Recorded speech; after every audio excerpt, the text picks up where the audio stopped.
What up, gang? How we doing? Andrew Cooper here, aka Coop A Fiasco on the Twitter machine. This is Coop's Fantasy Football Fiasco. And guess what, folks?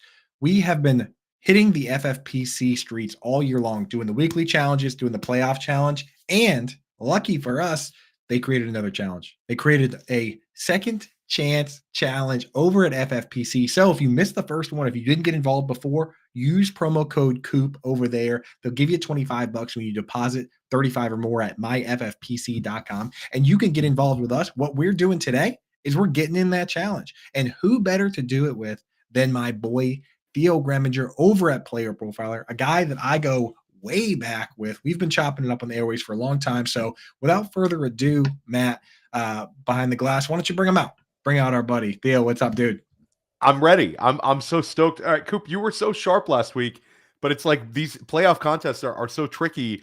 You came on my podcast, and I was just thinking about it all week long. How you're like, we're talking over at Fantasy Alarm, and we're talking about how Aaron Jones is the Cowboys killer.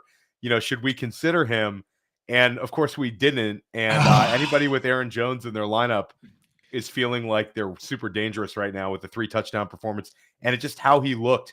And when he started off, when he scored that first touchdown, I'm like, Coop, man, Coop. I was just thinking We're there. And you know what, though? I actually have to give credit to the we have a lot of Cowboys fans, both affiliated with Fantasy Alarm and in the chat hanging out. So, Britt Flynn is a Cowboys fan. Jack Sensen in the chat, he knows the deal, right? He's got the Cowboys Grateful Dead right on there.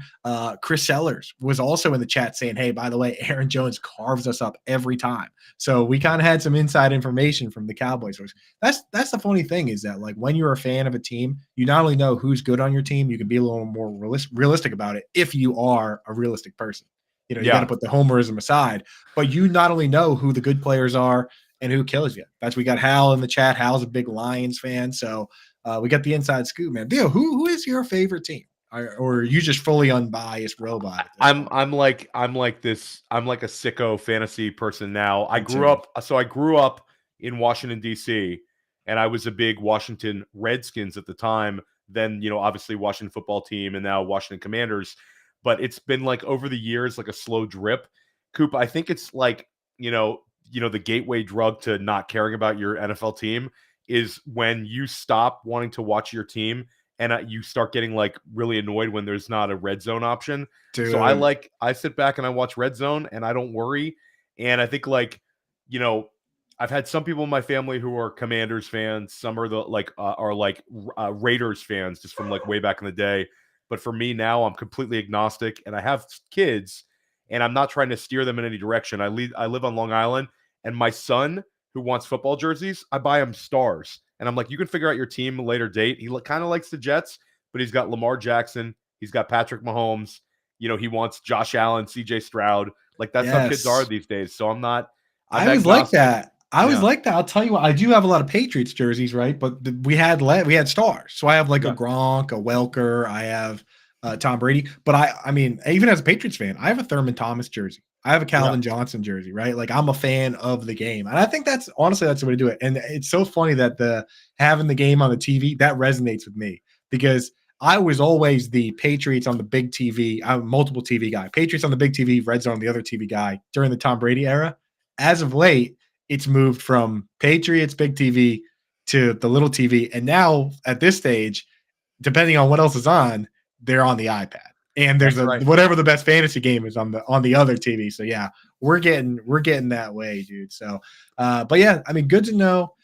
Always good to know where people's allegiance are. But with this, we have to be unbiased, and we're going to go into this and be unbiased. I want to ask you, before we get into the games today, did you have a chance to check up on the team that we drafted, how we're looking? Because I know we didn't have some of the megastars, but I think we're doing all right. No? We're not dead, but we're not like, we'll see, because we have a Lamar Jackson build. You really can't get too emotional.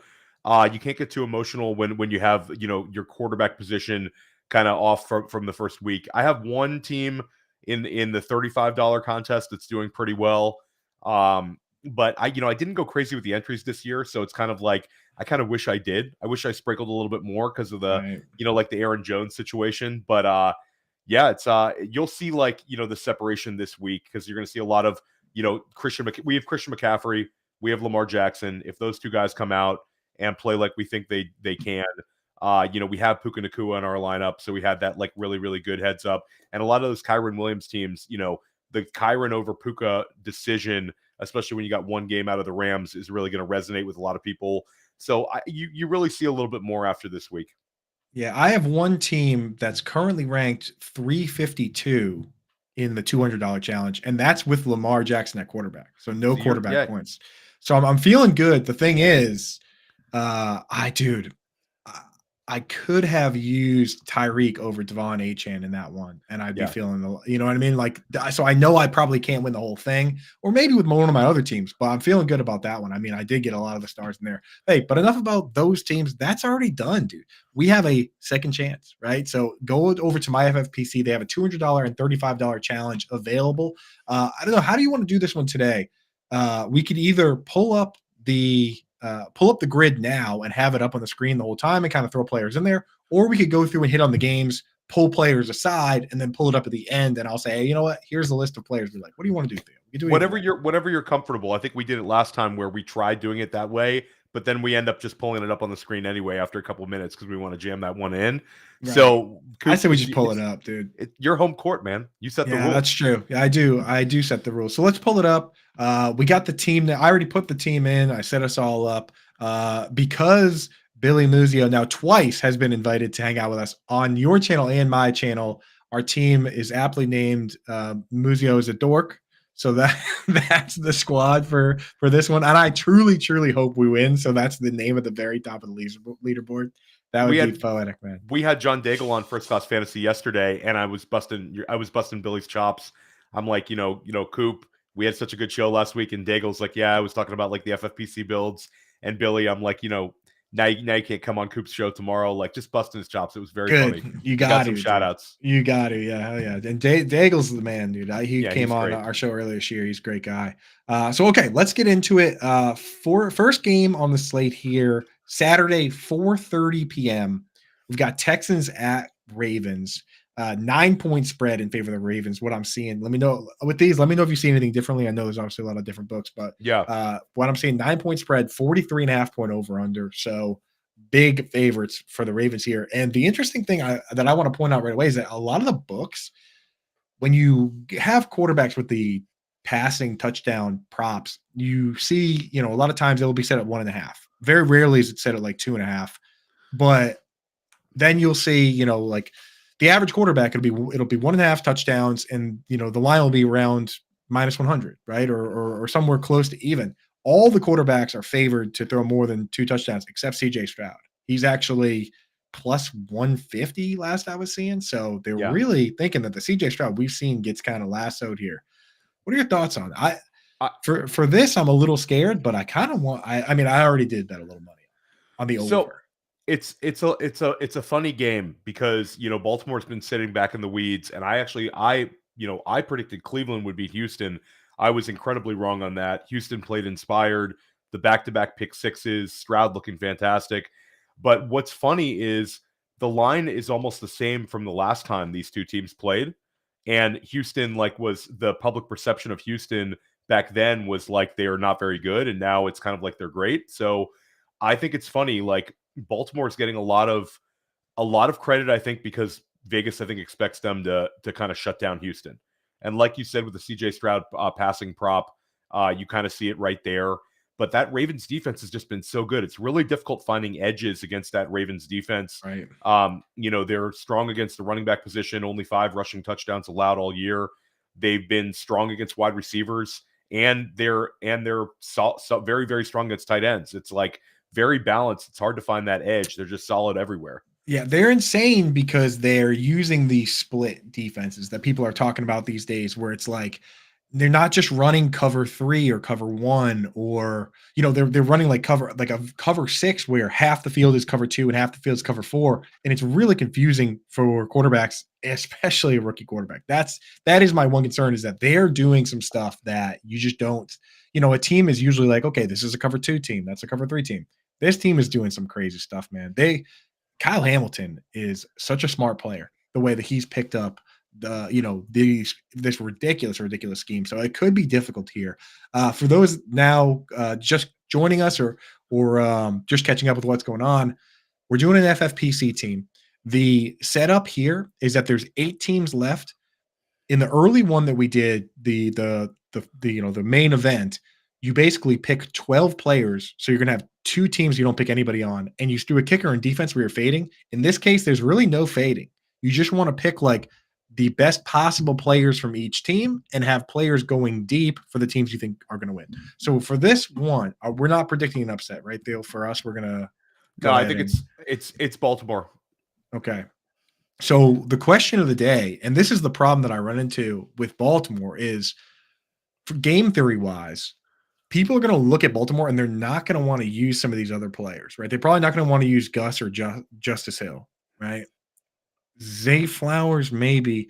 So to me, it's do we use Lamar Jackson or do we use Isaiah Likely?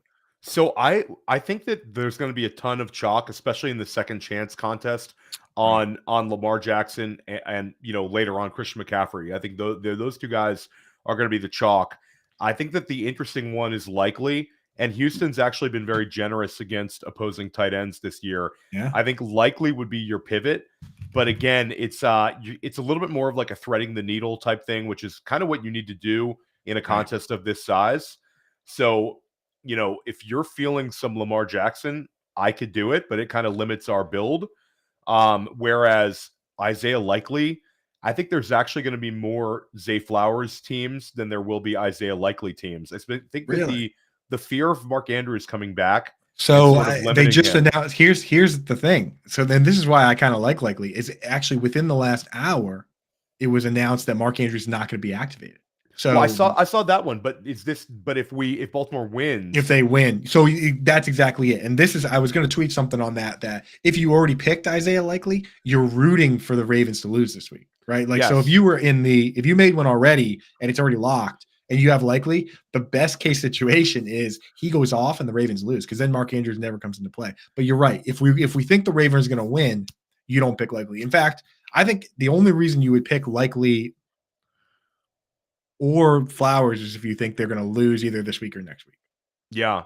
Because if you go to the Super Bowl with Likely, I don't know. He would have to really turn into a megastar, whereas we're kind of just trying to sneak by on tight end premium, It's almost if you're projecting you're going to get 3 games out of Lamar Jackson and a Super Bowl run for the Ravens, for the Ravens to make the Super Bowl, then you kind of have to go Lamar. But again, it really limits us. But Coop, on the flip side, we don't love the quarterbacks out of the NFC right now as much. And when you start looking at who's going to represent the NFC in the Super Bowl, if you're saying Detroit, Goff is probably still not your play. And if you're saying San Francisco, we're still going to probably want to lean with McCaffrey or Kittle or one of the explosive skill position players. So it's difficult. First of all, who's going to win? Let's back it up. Now you have a 1 week of the playoffs under your belt. Who are we going to project to make the Super Bowl out of the AFC? I think we can just kind of build our team with that. Because if you think it's not going to be Baltimore, then let's go Likely. If you think it's going to be Baltimore, then we should just go Lamar. Yeah, I kind of think it's going to be Baltimore. Let's hold off on that for now, and let's just pick our Texan, and then we'll move on to another game. Right. So we're not going to pick C.J. Stroud because we don't want to. Again, if we were going to be making like 10 lineups, then I think having a C.J. Stroud lineup out of 10, the 10% player, I think would be interesting. But if we're just going to make one, I don't think we're going to go with Stroud. So it's going to be Nico Collins, Devin Singletary, or Dalton Schultz. I'm not sure I really love Schultz here going up against the Ravens. Even last week going up against a tough Cleveland team, he bailed himself out by having a touchdown, but he only caught one pass, right? Luckily, it was a long touchdown. I think that Nico Collins is going to be chalk, but like we talk about, like when we met last week, and I'm sure you did with your other guests, it's kind of like there's a difference between chalk and appropriate chalk you don't want to miss out on.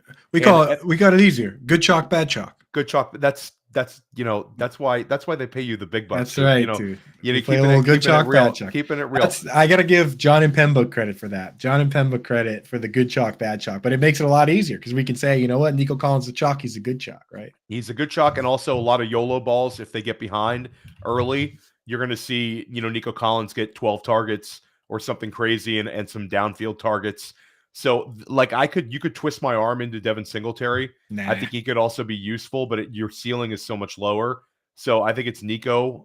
Nico's got to be your Texan. Yeah, I think so too. And if this game were like, I don't mind picking the running back if the spread were like, I don't know, 2 points, 3 points. But when a team's expected to lose by like 10, then it's very hard to pick the running back. Running is the luxury of the winning team in most cases, So yeah, we're gonna go. We'll pivot. We'll stay off a Singletary here. All right, let's go to the next game. Next game here is going to be Saturday night, 8:20 p.m. night game. Green Bay at San Francisco. The 49ers are 9.5-point favorites. I thought I saw this open at like 6. It looks like it's actually, sorry, maybe I was thinking about the Buccaneers game. So this one did open and stay relatively close to 9 or 9.5. So in this one, are we going to try and buck the trend and go Packers, or what do you think? No, I just think it's a buzzsaw. I love Green Bay. I think if it matched up with Green Bay against Detroit, I think they'd have much more of a chance in Detroit this weekend. But it just seems like in San Francisco, you have the whole recency. Like, Vegas, I think, is going to make some money on this one because there's a lot of recency bias. People watched Green Bay hang 48 on Dallas in Dallas, but it was kind of like a perfect storm after that Alexander interception early, where like the wheels just fell off Dallas at that point. And I think that this is one where you give San Francisco a week to prepare. We have to like step back and say Green Bay, although they were red hot to end the year, this is still a team that was 9-8 in the regular season. This is still going to be Jordan Love's second road playoff performance, but it's, the emotional high of beating Dallas in Dallas has got to catch up with a team this young. Right. So many young players on Green Bay on the offensive side of the ball. It's crazy. Just a big task. And also, I think that Purdy will be tight with everything. I think Shanahan and Purdy are not going to put themselves in a situation to turn the ball over. I think it's going to be very efficient offense from San Francisco with also pressure on Jordan Love with the pass rush. And I don't know if Green Bay's offensive line is going to be able to hold up to that pass rush for the whole entire game. Yeah, it's wild, man. I tweeted something the other day about if you add up all the contracts for Watson, Reed, Dubs, Wicks, Kraft, and Musgrave for next year, their cap hits. And you can even throw in Bo Melton and Malik Heath, who are on very cheap deals. It's actually a smaller cap hit than just Allen Lazard for the Jets. That's amazing. Yeah, it's wild. It's on there. If you combine them all, even Malik Heath and Bo Melton, it's under $13 million, right? Which is like that. I mean, some of these guys, the cap hit for some of these wide receivers, no joke, next year is $30 or $40 million, right? Like some of these, Keenan Allen's is like $40 million. They got to do something, obviously, to keep him around. So like, it's ridiculous that not only do they have all these guys under contract for next year, but most of them through 2025 as well. Obviously, anybody drafted within that last 2 years, which includes Reed, Musgrave, Kraft, Wicks, like they're all good through 2025 as well. So Watson, like it's nuts, man. So it's crazy. Yeah. And we also we criticize Brian Gutekunst for like years and years for failing to address the wide receiver position. And the last 2 years, they've killed it. So many hits. Every single guy's a hit. Like, the Wicks pick, the Romeo Dubs pick, like, and both tight ends can play. So they not to let alone Jaden Reed and Christian Watson, who had, multiple, wide receiver 1, wide receiver 2 weeks as rookies. It's crazy how deep they are of dudes in 2 draft classes. It feels like they're like one player away from taking like a really big step forward next year. Well, let me ask you, is there a possibility that maybe these guys aren't necessarily all really good, or some of them are megastars, or is there a possibility that maybe Jordan Love is actually just really, really good? And in a vacuum, maybe these guys aren't all amazing. I think a little bit of both. I think like Jordan Love is really, really good. We moved him up at the dynasty rankings at Player Profiler this week, and he keeps like How'd you move him? Where'd you move him? I'm standing for him. I'll ask you this one: who are you taking, Justin Fields or Jordan Love in Dynasty? Jordan Love, dude. Easily. Justin Fields, So, he's on a very dangerous path. He's on a path right now that led Terrell Pryor to 1,000-yard receiving season. Like, 1,000,000%. You go to one other team. Honestly, if I'm the team that is like, let's say they do draft Caleb Williams and Justin Fields is going to be moved.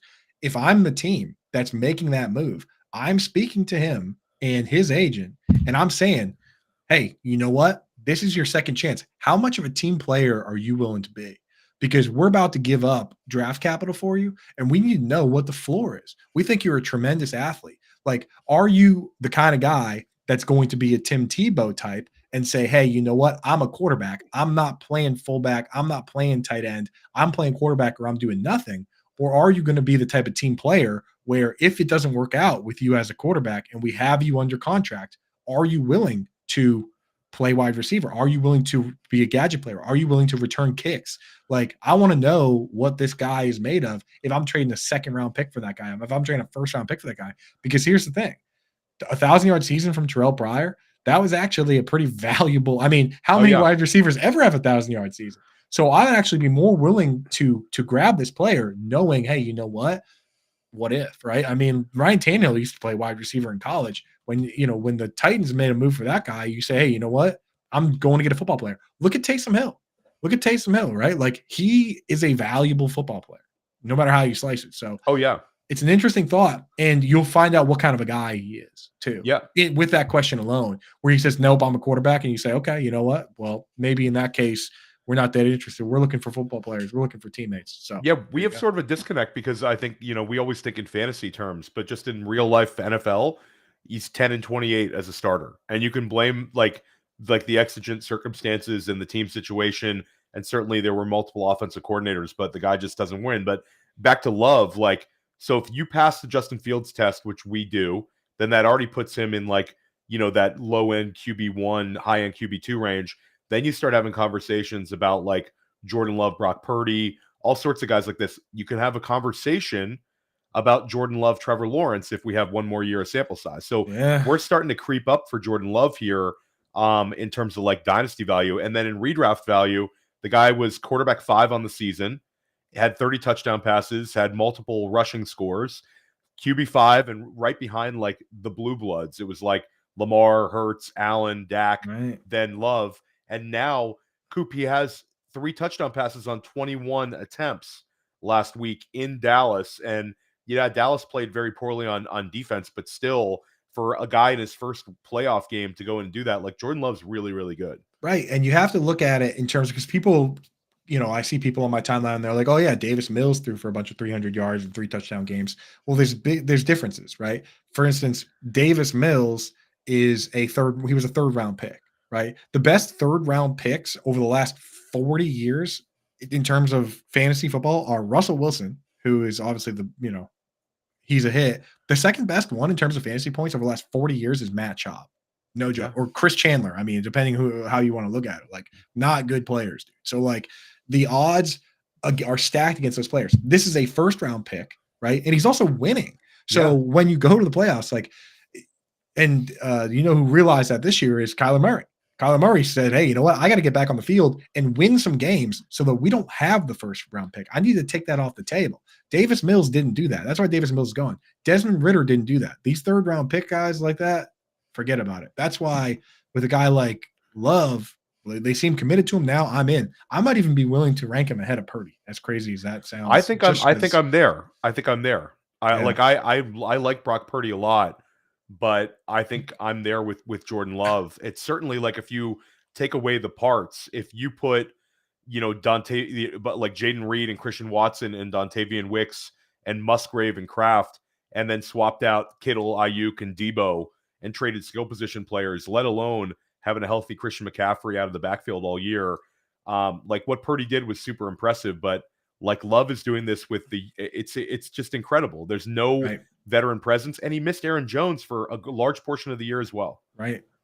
So who honestly within the passing game, in the very first game of the year, he had that like 50-yard touchdown reception. Like those guys pad the stats. And I'll tell you what, the other thing for Purdy for Dynasty that concerns me is you have to when I think about quarterbacks, it's so crazy the different thought process that goes in for dynasty and stuff like that. And Theo, we're gonna do a bunch of dynasty podcasts this offseason that I'm gonna have you on. 1,000,000%. Right. But you got to think about because we'll get back to FFPC in a minute, but you got to think about the blame game that goes on to the top, right? So if the wheels fall off a team, right?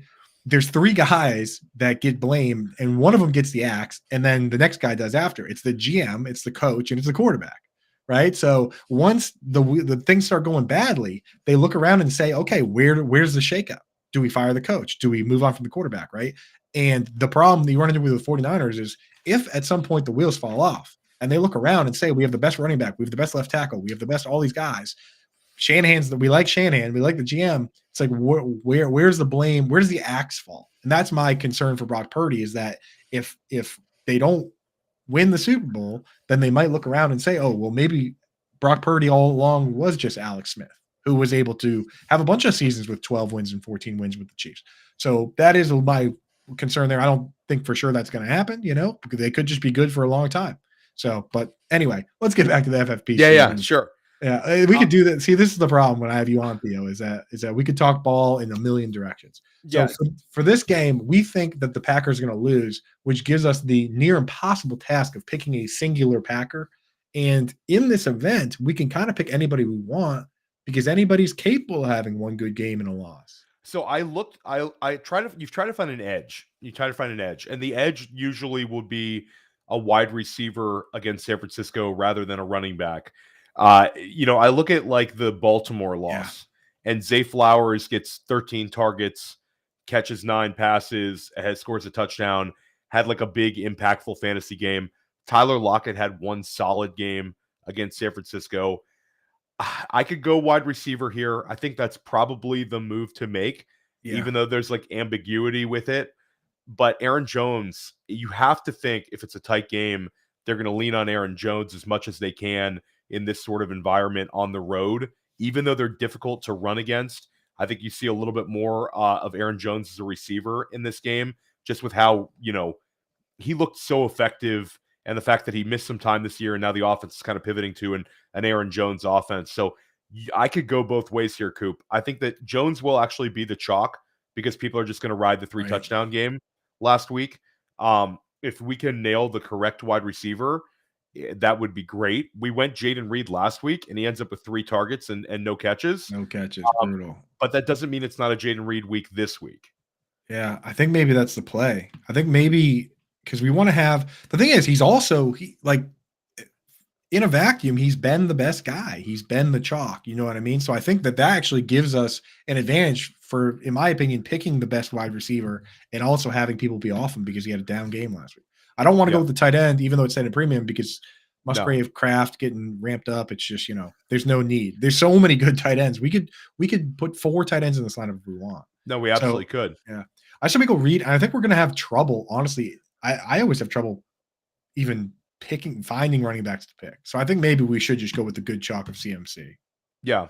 I think we just go CMC because if you miss on CMC and he has a CMC game or 2, then you're done. Even if you pick the correct quarterback. And even if like George Kittle would be the argument, because I think George Kittle, we saw the success Jake Ferguson had last week. But the game flow obviously helped with that. But it feels like it could be a Kittle game. Daigle and Billy also liked Kittle yesterday when we discussed it a little bit. But if we don't use Christian McCaffrey here and they make the Super Bowl, we're going to hate it because you're going to miss out on a ton of fantasy points. And Kittle, I think there's a chance he gives you 2 good games. McCaffrey could give you 3 smash games. Yeah. I mean, Christian McCaffrey, if you take every player in the history of football and sort the players by fantasy points per game, PPR points per game, Christian McCaffrey is 2 on the list. It's on the Mount Rushmore. And you know who's number 1 on the list? Let me guess. I'm going to say LaDainian Tomlinson. No, he's 7. Okay. Jamal Charles. So this includes quarterbacks, but it's not a quarterback. Oh, okay. But Patrick Mahomes is 3. You're not going to guess the name. It's a trick question. Okay, go for it. So the name is James Brim. It's a guy who not a real dude. He's real. He played 3 games during the lockout and and went off. So technically, if you narrow it down to guys that played more than 3 games, Christian McCaffrey is the number 1 all-time fantasy player points per game. Shout out to James Brim though. Shout out to James Brim, dude. He doesn't get for him. He doesn't get enough attention. But to your point, LaDainian Tomlinson. If you take all the quarterbacks out, LaDainian Tomlinson would be 3. Yeah, go ahead and try and guess 2. It's another running back.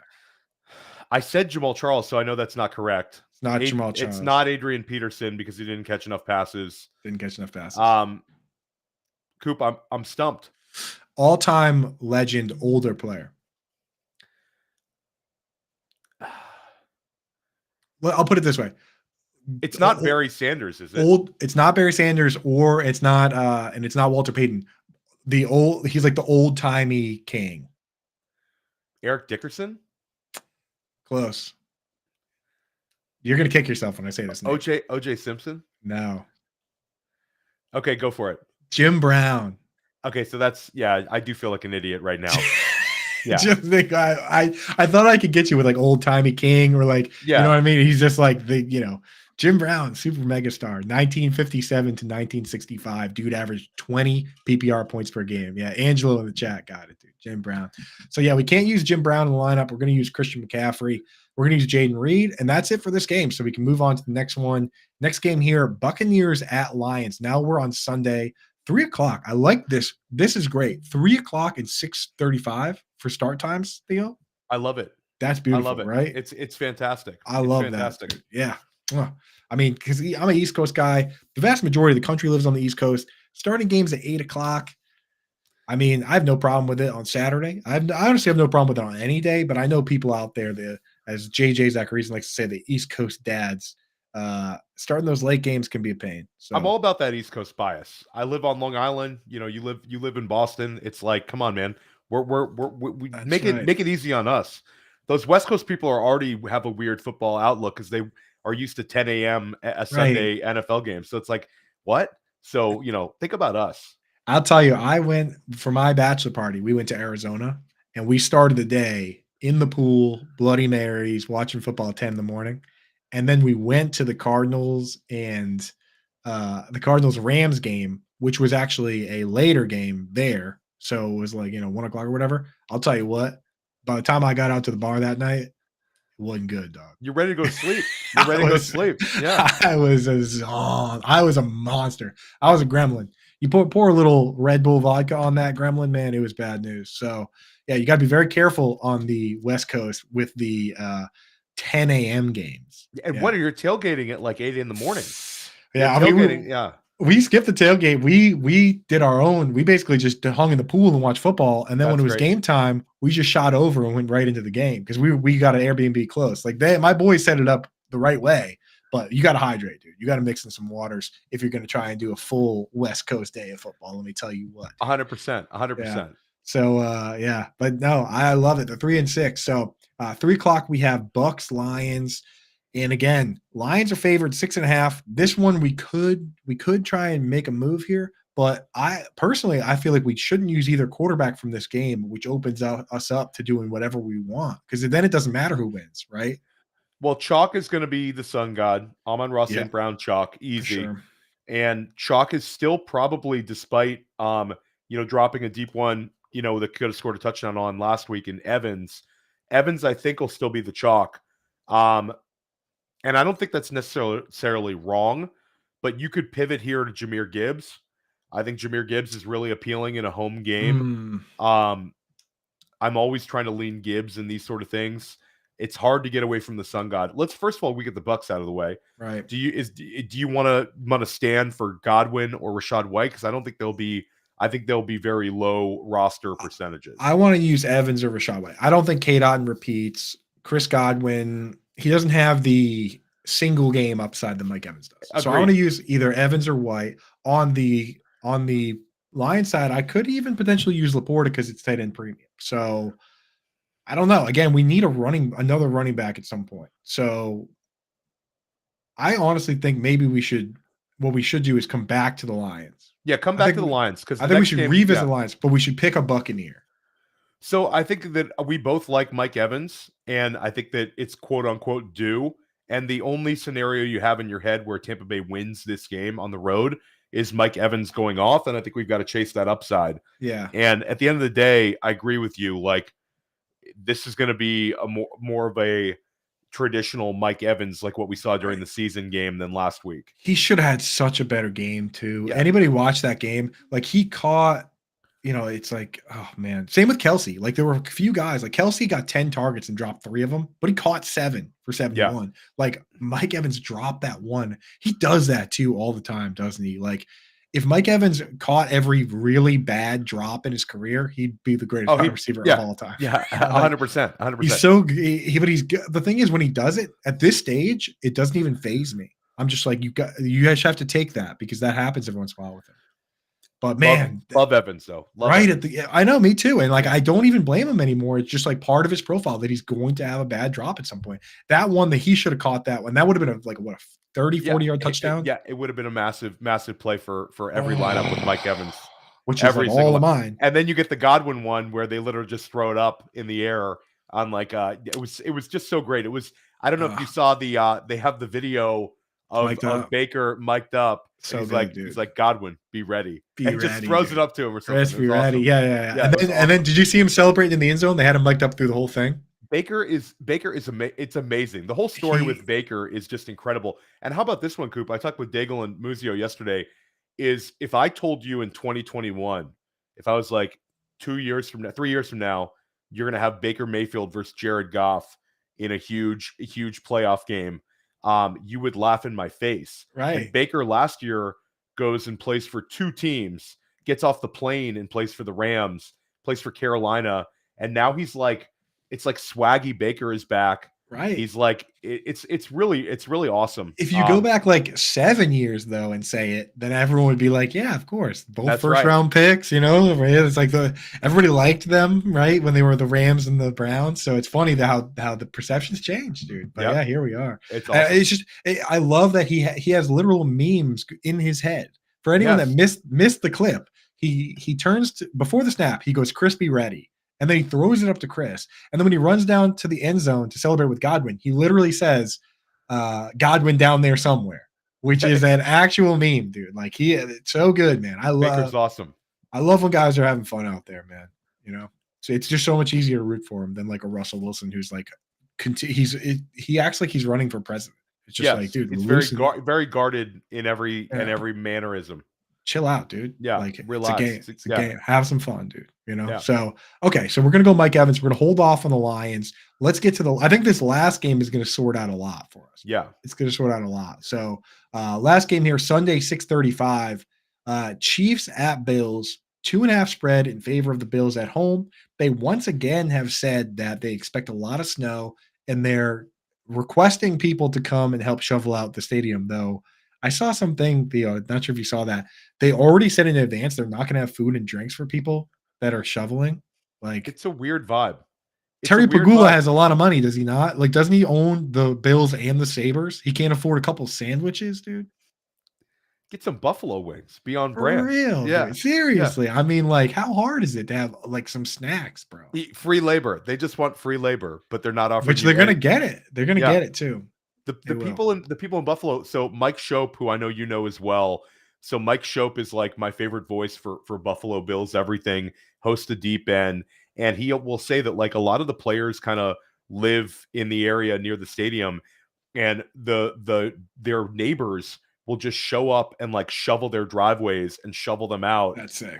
It's like a community with all these Buffalo Bills in that Orchard Park area. It's super cool. It's kind of like Green Bay in a sense. Right. It's funny because it's such a snow culture there. But yeah, it's gonna be crazy. We're gonna get some snow here on Long Island this weekend too, but up there it's gonna be a lot. And it's just like every week now we're getting snow games. Why didn't they build an indoor stadium up there like way back in the day? Could have been like Detroit. Because they thought it was an advantage. Yeah, 100%. And then now that it's basically been proven that that Josh Allen's better not in the snow. Yeah. Then now it's not an advantage. So kind of funny how that happens, man. Yeah, they should. And I think I actually saw a report from Sal Cappuccio. Sorry if I butchered the name. He goes on like he goes on now with Pat McAfee. At one point, he was on with us. Just want to get that out there. We had Sal on here, but he basically said that they're pretty committed to that idea, even still. That if they do build a stadium, a new stadium, it wouldn't even have a retractable roof. It would just be a partial cover roof. Like they want that still. They would basically, the idea is they would cover the fans, so the fans wouldn't have to deal with it, but they still want to have that element. So I don't know, kind of weird. Partial cover sounds pretty good though, compared to like what you're seeing in some of these games. Now. Yeah, it's awful. Yeah. So anyway, so we got Chiefs at Bills. I guess the question of the day is, do we want to use a quarterback from this game? Because based on where we've gone, if we don't use a quarterback from this game, we're going to use Lamar Jackson. So here's my thing: if you're on Buffalo winning this game, then Josh Allen becomes a real thing. I don't want to pick it, Theo. I don't want to pick a winner. I know I'm supposed to, and I have to. I don't want to. The other play here, if we want to be picking, like being agnostic to having to pick the winner in a game that could be coming down right to the wire, is James Cook fried them last time they played. He had 5 catches for 83 yards, ran for like 60 more, had a receiving touchdown. And then last year, Devin Singletary had a similar game where it's less explosion, but gave you receiving and rushing upside when they played. But this, it's eons ago, but it's still Bills Chiefs. But I just look at James Cook, due for a game. We need a running back. If it's not a Josh Allen team, I like using a James Cook in this situation. You get the running back spot done. But if you think like Buffalo, like I like Buffalo's chances more in Baltimore than I would Kansas City's. I think there's a better chance that it would be Buffalo winning next week. I don't know. It's more just vibes than anything. I could see Kansas City going into Baltimore and just really struggling this time around. So this is why this game is everything, Coop, and you gotta pick it. Right. And I think that the conservative play is to just pick non-quarterback stars, knowing that whoever goes on, you're all right. Right. Because like at the end of the day, picking the right quarterback is key. I have a ton of Josh Allen teams, and I still have one. I did make one Patrick Mahomes team, so I'm actually okay with doing the Lamar Jackson team. So we could go Lamar Jackson, James Cook, and get this game out of the way and jam in our quarterback. Yeah, that would be nice. So I think we're going to do that. I think we're going to go. It's official. Lamar Jackson is in, unless the chat wants to interject and go Isaiah Likely. So we'll go James Cook, which leaves out my boy Dalton Kincaid. Breaks my little heart, but we need a running back. We need a running back. Yeah. So now you're wide open. You're wide open here with Chiefs, but Kelsey sort of becomes play. Now this also opens you up to. Now this basically we have the next question we have to come down to is Laporta. If you want to cram in Laporta, you could do it. Then you might not need Kelsey, and you could go a little less chalky. The problem it didn't answer our Lions question at all. All it did was it pushed it onto the back burner. It right? does. Like it did. Yeah. So I like Kelsey. The thing is with Kelsey, right? People act like he died, right? And the problem, even then though, right? The problem is that he was drafted in the first round. But this guy had the same PPR points per game as TJ Hawkinson. In fact, they had nearly identical stats, right? Like people act like TJ Hawkinson was like this like super mega star, but then he just got hurt. He played the same exact number of games as Travis Kelce. Here, I'll pull the stats up right now. Travis Kelce this year played 15 games, right? 121 targets. We'll go stat by stat. Travis Kelce, 15 games. TJ Hawkinson, 15 games. Travis Kelce targets, 121. TJ Hawkinson, 127. Travis Kelce catches, 93. Hawkinson, 95. It's like there's no difference. Travis Kelce, 984 yards. TJ Hawkinson, 960. Same thing. And 5 touchdowns apiece for the two guys. No carries. 1 fumble loss for each. The difference, Travis Kelce scored 219.4 fantasy points, and TJ Hawkinson scored 219.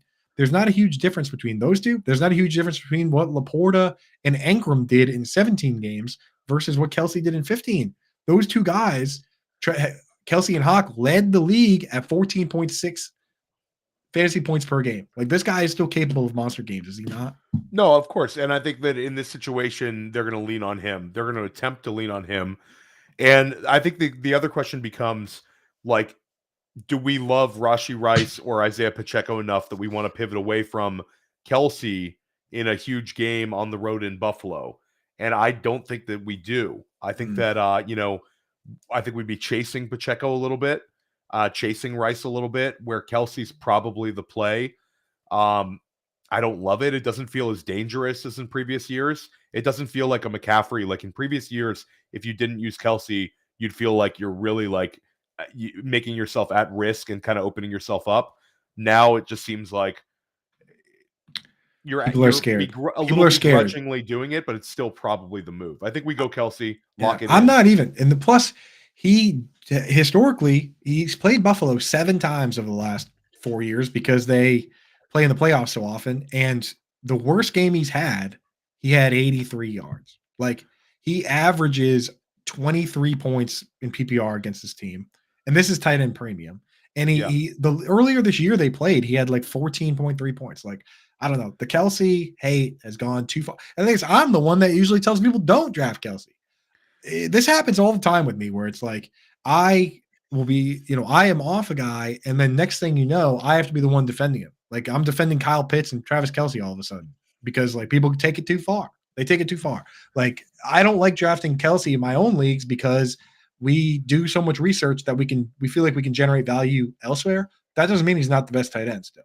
Yeah. Let's go Kelsey, and that keeps us completely open with our Detroit decision here. Yeah. But let's look at it. So chalk wise, McCaffrey, Evans, Kelsey, Collins, and Lamar are chalky. But James Cook makes us not chalky, and Jaden Reed makes us not chalky. So we're already like I have a differentiating. The thing with Jaden Reed though is that I'm not sure how many people are going to be on. I think what makes Jaden Reed I don't think there is true chalk in Green Bay. I think the Aaron Jones will probably be most rostered, like you say, but I think it's spread out enough that there's going to be Dubs teams because Dubs had a really good game too, right? You have the option of going Jones here based on what we've done. If you're going to go Sun God, if you go Sun God, you could go Aaron Jones. Chat, what do you think? So I don't know. I think I like Reed, man. I think I like Reed. Reed, feels super dangerous. I mean, if they're going to win this game, you have to think Jaden Reed is a part of it. Aaron Jones, I do think like the floor is safer. But again, we're not chasing floors in this sort of competition. No, so it comes down to which Lion do you feel most dangerous about? And also, we're both projecting Detroit to win two games. So we have to project the San Francisco game as well. And San Francisco's been rock solid against the running back position, but a little looser against wide receivers. You could see the Sun God having 2 really good weeks in a row, whereas Gibbs on the road in San Francisco, I don't think his ceiling is as high as in a lot of other places. And Laporta, I don't know. Like, I don't see Laporta coming in and just ripping up the 49ers, especially with – and Coop, we also haven't seen, like, maybe – I don't know. It's hard to say. Like, Laporta, that situation, how he would look. But I do think the Sun God, they're going to lean on both weeks. Yeah. Based on the research I've seen, courtesy of our friends over at Fantasy Mojo, great folks over there, they provide a lot of the data that we use for historic tournaments here. They have found that if you expect the team to win, you want to have the quarterbacks or the wide receivers. Over the long haul, wide receivers consistently score more points, even when they do lose the final game. That's the problem with running backs, is running backs can have one big game, and the next game when the team's losing, they don't do anything. So, and then in games where one and done games, running backs and tight ends have done well. And then, of course, for the other format, kicker and defense, you want them to lose their first game, right? So if we do expect them to win, it makes a lot of sense to go on Ross St. Brown. And you do have a lot of chalk. Like, you want to have, like, the teams that win do have a lot of chalk. So I think we go that way. I think it's funny that in the chat, we got back-to-back comments from Nick and from Angelo. Reed bounced back game, and then also Reed didn't have any receptions. So I say we get Amon-Ra in there. And that, I think that's the way to go, man. What do you think? Yeah, I feel good about this lineup. I mean, this lineup is conducive on Baltimore making the Super Bowl, but we both feel like that's a pretty decent proposition. They're going to have home field advantage. and we protected ourselves with Christian McCaffrey. Again, it doesn't feel like we're that unique, but we are with Right. the Jaden Reed pick and the James Cook pick. I think there's going to be a ton of Josh Allen teams, a ton. I know I like Josh Allen a lot this weekend, but I don't know. I think the team seems fine. The only like thing in my head is Aaron Jones, Jaden Reed. Does that catch us? But it's only one game, so it's not going to kill us no matter what. Right.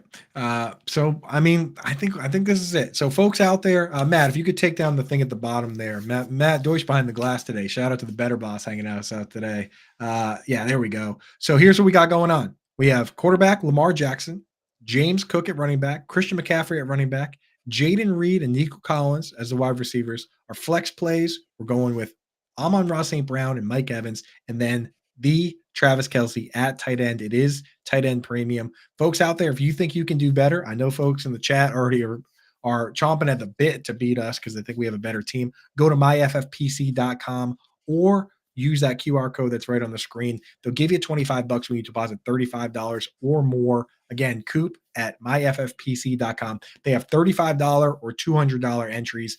And this is it. This is probably the last big tournament before the end of fantasy football because there's only a couple games left after this week, only 3 more games. So get in now and get it done and win a bunch of money. So there it is.